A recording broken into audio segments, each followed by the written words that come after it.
Now, just like my previous video, we all know what cringe means, but we're mostly here for the secondhand embarrassment aspect of it. You know, the cringe or shame you feel while watching others. And just like Jenny Miller, we're gonna be talking about someone who can be even more insufferable, more cringe, and just straight up unwatchable in a show that's not even centered around them. So this is even more of an impressive feat, and this person is no other than Cassie Howard. And with these cringe files, I'm not only going to show, but prove to you why she's cringe and the most unbearably unsufferable person in this show.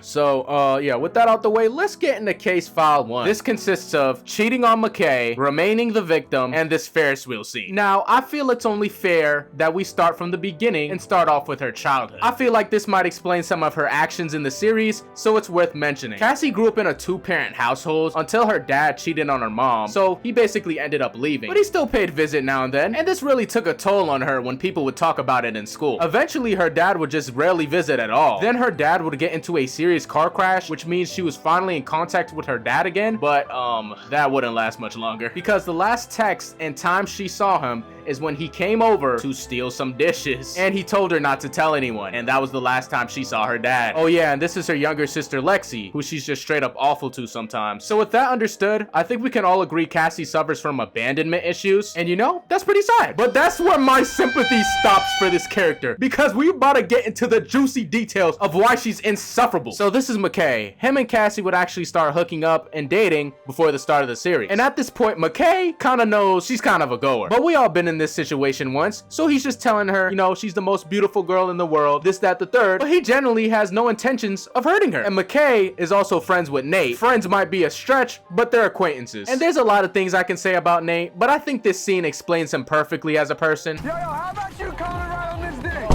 Bro, come on, man. Yeah, he's not the best influence on McKay, but yeah, his influence is pretty important. And he basically showing McKay saying, yo, she slutted out, bro. Treat her just like one. I'm not even over exaggerating. That's basically what he said. You fuck her like the horse she is. You kick her ass to the curb.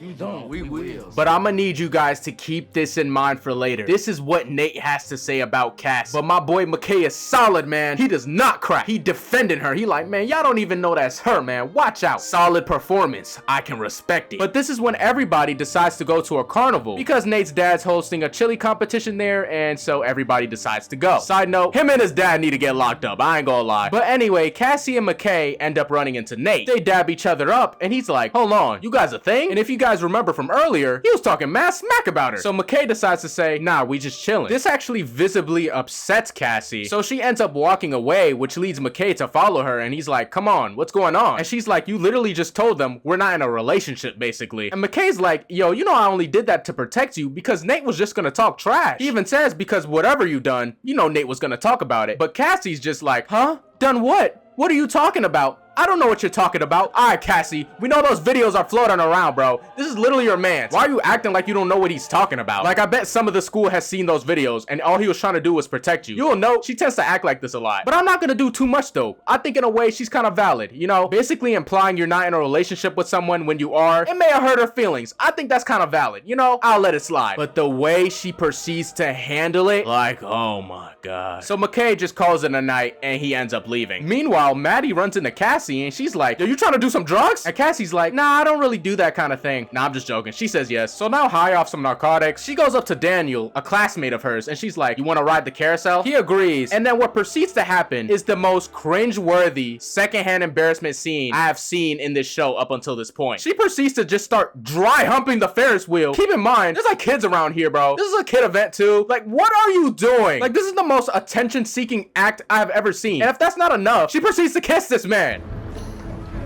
Are you serious, my brother? And then people just start looking at her. Maybe she felt a little shame now, but like, what are you doing? Not only did she just cheat on McKay for like literally no reason, she did it with someone who she barely even knows. Keep in mind, this is like the first scene they even interacted in. Like, yeah, this guy might be her classmate, but these two have no chemistry. And like, my problem with Cassie, she is not the worst person in this show by far. It's just the aspect of her, she's annoying, insufferable, and whines all the time, which is so annoying, and it's just straight up cringe. She literally acts like a toddler and a baby, and we're not even at the worst parts yet. Like, I just feel like her mental capacity can be nothing above 5th grade level, and it it doesn't stop there. She's in school kissing this man. She's like, wait, no, I have a boyfriend. And then she got the audacity to say, I'm not trying to mess this relationship up. Yeah, we're far past that point, bro. And the thing is, she never stops the cheating. She keeps going because the next time this would happen would be at a Halloween party, right? McKay had her change outfits because he didn't like what she had on, so she puts on a jersey. And you know, they're having fun. It's a Halloween party after all. And look who's there. Daniel. And he happens to be dressed as Ted Bundy. Meanwhile, we cut back to McKay and Cassie. They head back to a dorm so they can get it on. This is where suddenly a bunch of dudes come in and pin McKay to the ground. I don't know what they were doing, but they was clearly trying to poke fun of this man. But they end up leaving. McKay goes to the bathroom. You know, he sheds a few tears and then they bang and then she leaves. Keep in mind, McKay's still in the dorm. You know, he just got like pinned down by a bunch of dudes. So he's probably in there sobbing. You know, he's down right now. So you know what Cassie does? Cassie spins back to the Halloween party and proceeds to start making out with Dan, while her boyfriend's at the dorm probably feeling degraded. And when he did come back, Lexi distracted him from opening that door they were in. So you could say Lexi got her sisters back. We gonna remember that. And here comes Cassie. Wait, no, I can't go that far. I still have a boyfriend. Oh my god. And as hurtful as it was, I'm so glad this dude just kept it real with her and told her what it is. Fuck, are you dumb?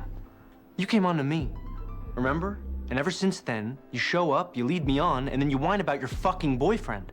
Like every time you start talking, I think to myself, who the fuck does this girl think she is? Now, I'm not defending what he's saying, but boy, am I glad he said it. But what he's doing is wrong too. But you don't see him complaining, oh no, this, that, the third. If you're just gonna do wrong things, get ready to deal with the consequences at this point. Just break up with him, bro. Nobody wants to hear you whine and complain about things you don't have to do.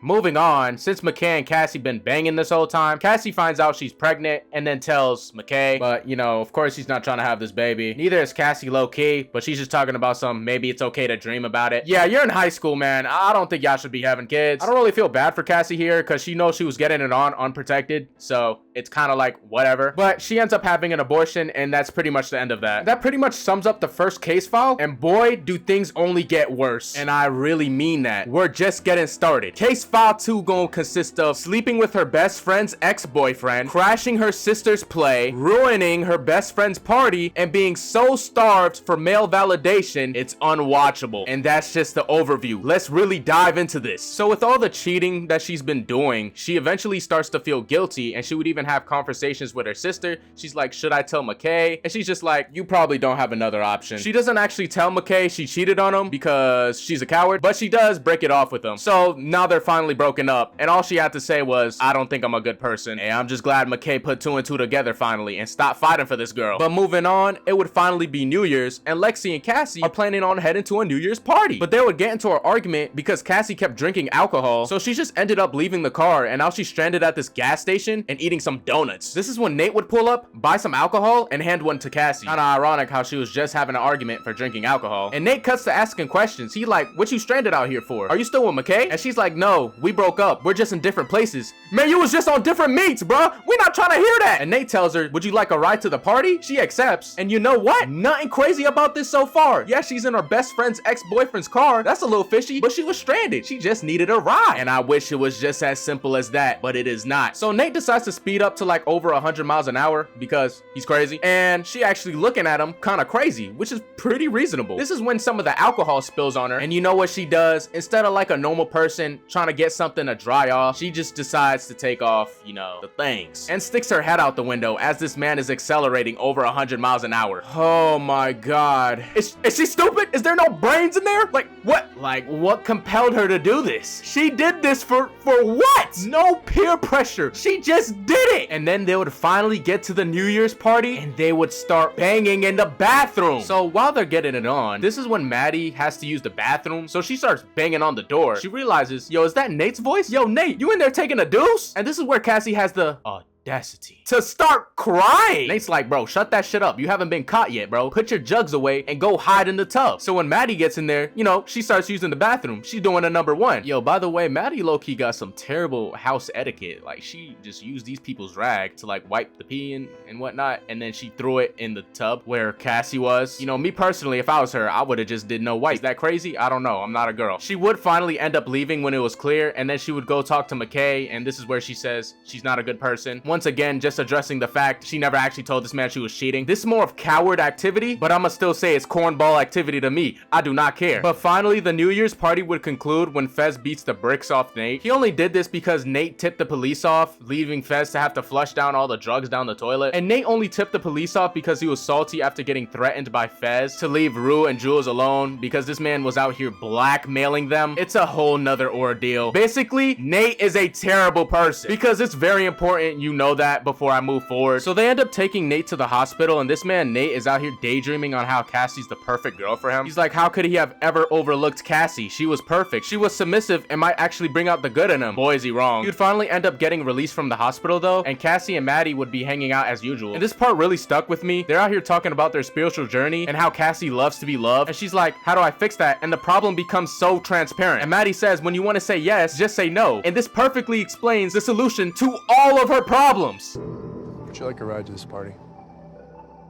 You want to go to the bathroom? You able to do this and not tell anybody? All you gotta say is no, Cassie. Yes.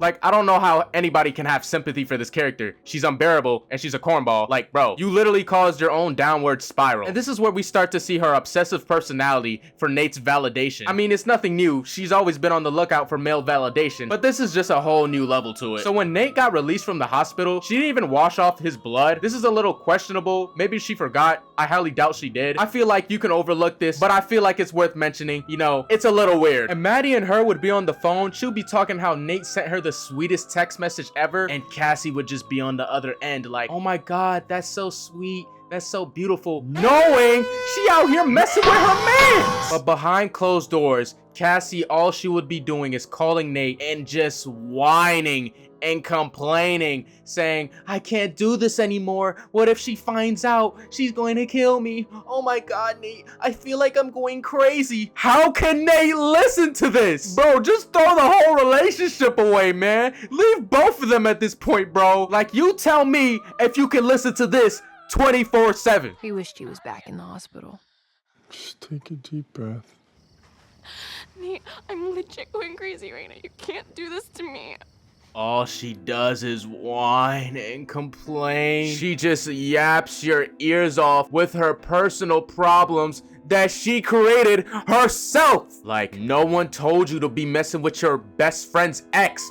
We're not trying to hear that whining. Like, be a woman. Chin up, chest out. Chin up, chest out. Take it on the chin. You know what you're doing. Though, to be real with you, the real reason she's scared is because she know Maddie gonna put belt to ass on her. She not scared because she breaking the friendship. Like, let's be real. She don't care. But she continues to maintain her obsessive agenda. So Cassie would soon start waking up at 4 a.m. to start her getting ready journey for 3 hours. You know, she got the face scratchers. She's doing her eyebrows. She's moisturizing the skin. You may think this is some self-improvement journey. It is not, because it's for the attention of a man who continues to walk past her. Nate didn't even give her a single second of his day. And you know it's only for Nate because she only started doing this because of him. Now, what if I said she did this again? Apparently, this is her way of telling him she's his. She's just a piece of meat that belongs to him. No self-worth. But hold on. What if I said she did this again and again and again and again? It got to the point where she was copying fits for fits with her best friend Maddie. But hold on. Nate finally noticed her.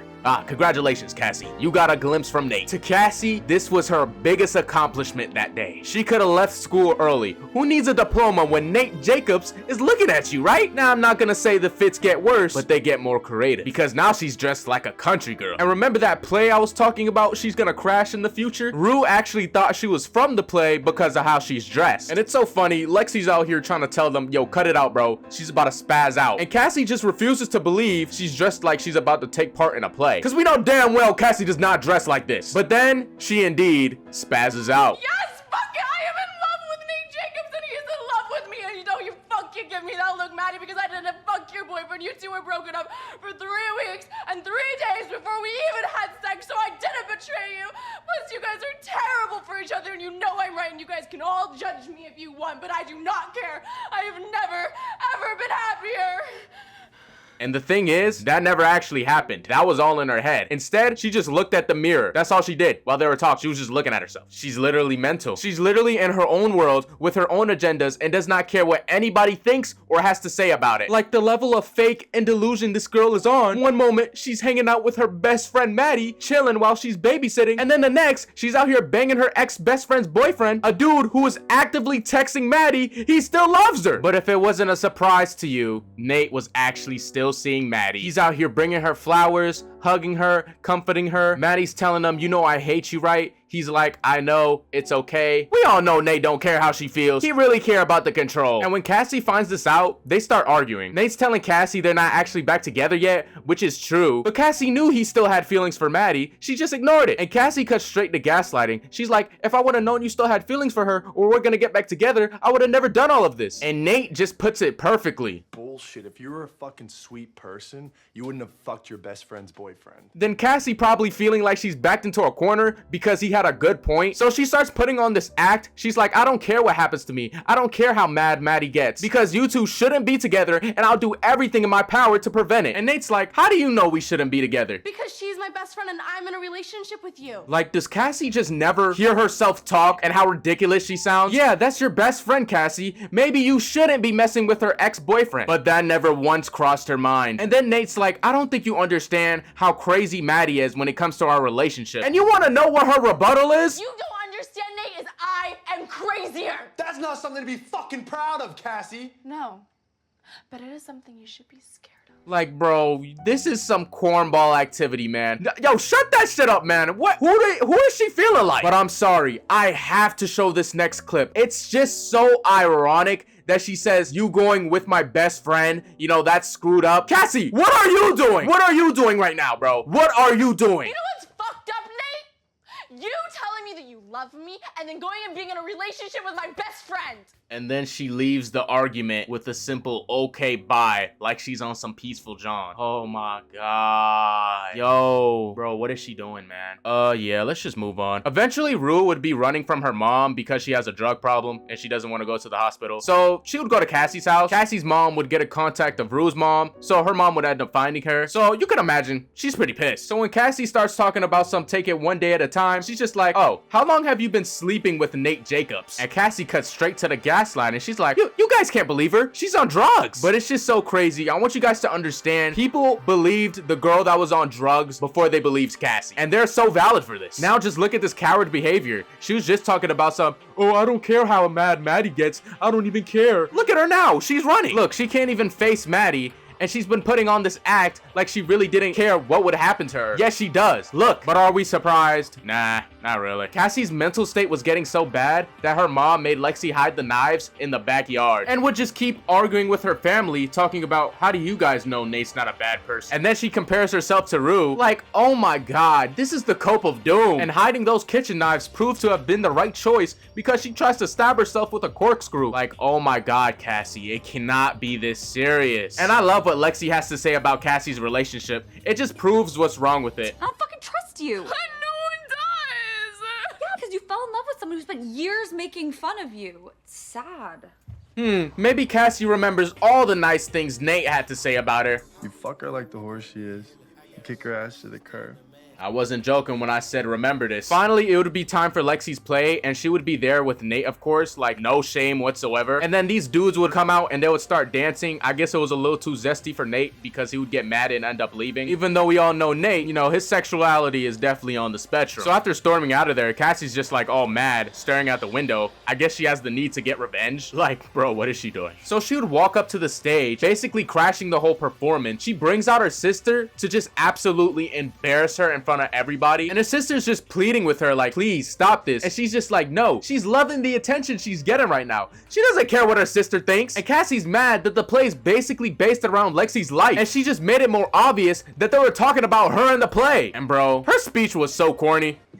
Well, if that makes me a villain, then so fucking be it. And what I really dislike about Cassie, she has the courage and the balls to go attack her stunt double or whatever in the play, but yet as soon as Maddie comes up on stage to put belt to ass, she puts up no fight and she runs away. Like she's a lame. She picks on people who's weaker than her or won't put up a fight against her, like this person playing as her in the play and her sister who she knows won't fight against her. But as soon as Maddie gets on stage, she cuts to, oh no, let me get out of here, poor me. And then when she's getting beat on, you already know she's gonna play victim, like, oh no, I didn't do anything wrong, why are you beating me? Like Cassie stands on no business. You're such a coward, bro. You're just so lame. Like you don't know how far her character would go if she did these things but stood on business. But I could respect the fact she stood on what she believed in or what she wanted to do. That's why me personally, I could respect a good villain. But no, Cassie's just lame. She's a coward. She's corny. She's selfish, self-centered, male-centered, and of course, cringe. Now let's just get into the last case file 3. This is really just the cherry on top. This consists of her dressing like a baby, dressing like a dog, creating a OnlyFans, deleting a OnlyFans, getting married to Nate Jacobs, and as usual, just being the most cringe and unbearable person in the show. And this would all actually take place 5 years later, so they're not in high school anymore, so we're talking about a grown woman now. But don't worry, she still acts like a 5-year-old and her mindset has only gotten worse. So to start things off, she would actually be engaged with Nate. So not only has Cassie slept with her ex-best friend's boyfriend, now she's engaged to him. We're starting off great. So now we're talking about an engaged woman. You know what an engaged woman does in her free time? She dresses up as a dog and takes pictures for Instagram and TikTok. And when Nate comes home, he's like, yo, stop acting like a dog and a prostitute. And she's like, I'm not a prostitute. But hey, at least she's not selling pictures of herself online for money. She's just trying to become TikTok famous. You know, times have changed. Later, while they're having dinner, Cassie and Nate would have a serious conversation about their wedding. Because Cassie does not want no poor wedding. She does not want no ghetto wedding. She needs that luxurious wedding. And what better way to start off a wedding than buying $50,000 worth of flowers? Nate hearing this, he's like, whoa, let's backtrack real quick. First of all, that's crazy. And for context, though Nate won't admit it, he's having money problems. Ever since he took over his dad's construction company, he's just been pretty terrible at his job. A bunch of mismanaged projects, yeah, it kind of landed him into debt. So that'll just lead him to borrow money from loan sharks, which I like to think of as just an illegal bank. Basically, he's borrowing money from criminals that accrues interest. But Cassie needs those $50K flowers, and she has a solution. OnlyFans. Yeah, I think we can all see where this is going. So now she's an OnlyFans creator, right? So I guess you could say she's selling her body now, and she dresses up as an infant or a baby or whatever she's doing. I'm so speechless at this point. Like, yo, let's just move on, man. She reunites with Maddie so she can become her OF manager, and she's talking about some I forgive you for engaging my ex-boyfriend who was abusive. But Maddie's not dumb. She knows she's gonna get a bag off Cassie because Cassie got no goddamn brains up there. I'm so tired of this character. Eventually, it would be Cassie and Nate's wedding day, and the loan sharks she owed money to, they would be there too. They'd be like, hey, yo, we didn't get an invitation. But speaking on an invitation, don't you owe us money? You got money for lobsters? You got money for this fine dining, all these flowers, you know what I'm saying? Because Nate's basically $1 million in debt to these boys. They want their money. They're not trying to hear all these excuses. But Nate would kind of brush them off. He'll like, I'll have your money. You're no one to mess around with. I got you, bro. But we all know Nate don't got that money, man. He's been spending like a wild man. This wedding must have been like 6 figures. So when he gets back home, those people were not playing about their money. They start wailing on this dude, and Cassie gets yeeted aside. And you know, in an intense situation like this, what do you think Cassie would do? I don't know, call for help, defend herself, I don't know, something. You know what this girl does? Nothing. Because at this moment, Cassie just cares about how her day was ruined, as her man's in the back getting the bricks beat off him. No.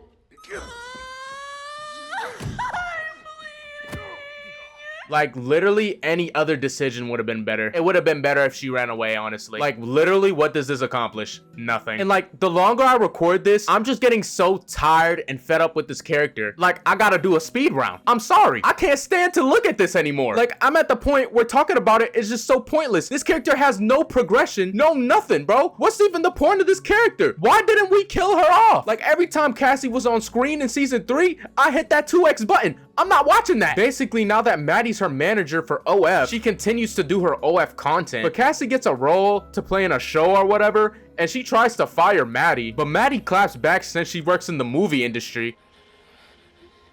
No, wait, what? What?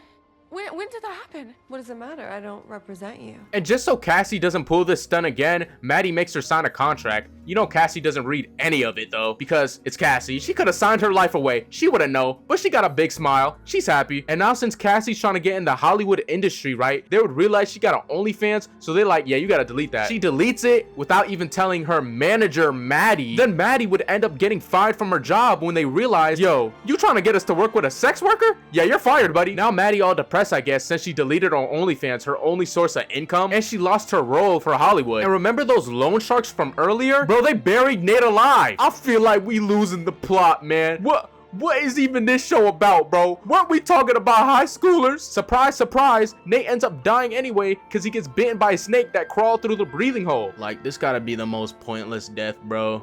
Oh my god.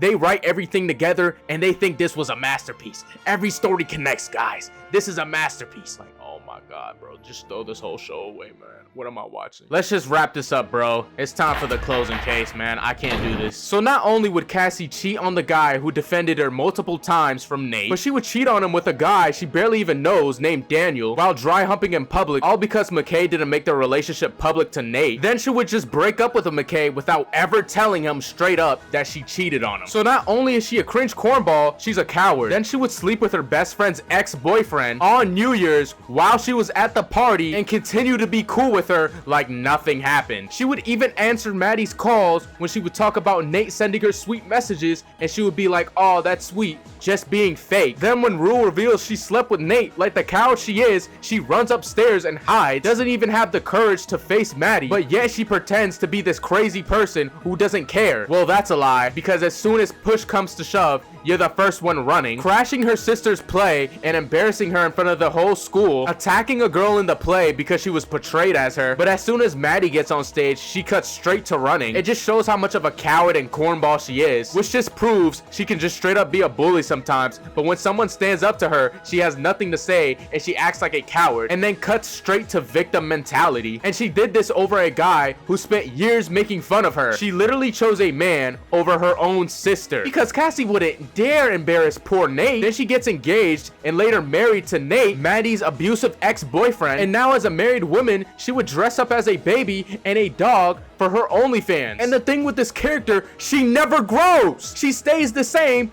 all throughout the show. From season 1 to 3, she doesn't change, she doesn't develop, she's stupid. They should have put both Nate and Cassie in that coffin because they're perfect for each other. One's just straight up a terrible person and the other is just so unbearable to be around. She doesn't deserve to live. Okay, maybe I went a little too far there. Listen, I'm done, bro. This was a pain to record. I don't ever want to talk about this character. If you enjoyed the video, thanks for watching. I don't know, like and sub maybe. I'm done. I don't want to talk about this shit no more. I'm not gonna fart in a jar. For $700? You fart in the jar. He's not gonna know the difference.